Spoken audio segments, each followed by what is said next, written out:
చలో నెక్స్ట్ మిగతా వార్తల్లో కోతల దాకా కోతుల బెడదే, పంటను కాపాడుకునేందుకు రైతుల అవస్థలట. కొండముచ్చులు కాపలాదారులు జాలీల కోసం వేల రూపాయల్లో ఖర్చు పెడుతున్నారట. అన్యాయం పాపం. అసలు ఈ కోతులతోని వచ్చింది సావు. ఎందుకంటే అడవులు నరికేస్తున్నాం. ఏడిపోతాయి అవి?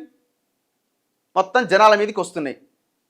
కర్రా కొండముచ్చుతో ఉన్న ఈయన మహబాద్ జిల్లా తొర్రూరు మండలం మాటేడుకు చెందిన ముత్యం రాములు 4 ఎకరాల్లో పెసర పంట వేసిండు.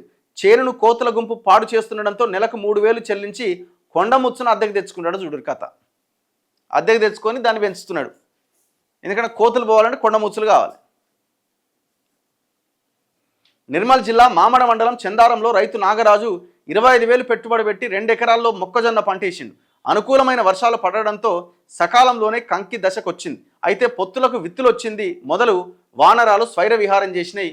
మొత్తం చేన్లో ఉన్న కంకి కూడా లేకుండా చేసినాయి.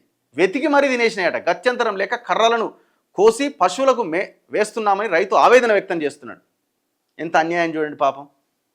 దీనివల్ల ఇంకొక నష్టం జరుగుతున్నది ఏంటంటే ఈ ప్రత్యామ్నాయ పంటలు పండించడానికి రైతులు ముందుకు రావట్లేదు. ఎందుకంటే కోతుల బెడద. ఇక అంతా వరేసి పడేస్తున్నారు. కథం వరి వరి వరి వరి వరి. ఇవాళ ఈ ప్రత్యామ్నాయ పంటల ద్వారా వచ్చే లాభాలు వాటి వల్ల రైతులకు ఉపయోగమే కాదు, రైతులతో పాటు ప్రజలకు కూడా చాలా ఉపయోగం. కానీ మొత్తం అందరూ ఈ వరి పంటని సాగు చేసుకుంటూ పోతున్నారు. దానివల్ల కూడా ఇది కోతుల బెడద కూడా ఒక కారణం.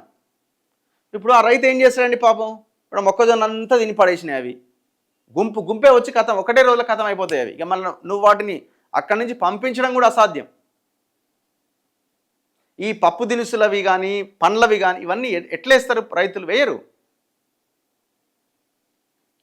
అక్కడ శరా మామూలే. రిజిస్ట్రేషన్ల శాఖలో ఎడాపెడా దోపిడీ, సర్కారు భూములకు ఎసరు, ఇన్ఛార్జీల ఏలుబడిలో పర్యవేక్షణ కరువు, జిల్లా రిజిస్ట్రార్ పోస్టుల్లో 9 ఖాళీలు ఉన్నాయట. మచ్చుకు కొన్ని. ఈ ఏడాది ప్రారంభంలో నాలా అనుమతి లేకుండానే నానక్రామ్గూడలో కోట్ల విలువ చేసే భూమికి రిజిస్ట్రేషన్ చేసినట్టుగా వెలుగు చూసింది. 3 నెలల కింద జూబ్లీహిల్స్లో నిషేధిత భూమికి రిజిస్ట్రేషన్ జరిగినట్లు ఫిర్యాదు రావడంతో విచారణ చేసి సబ్ రిజిస్ట్రార్ను సస్పెండ్ చేసినట్టు. ఇట్లాంటి కోకోల ఈ ఓన్లీ సబ్ రిజిస్ట్రార్దే బాధ్యతన?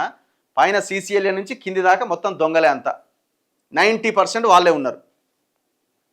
ఎవరో ఒకరిద్దరు కొంతమంది మంచోళ్ళు కనబడతారు.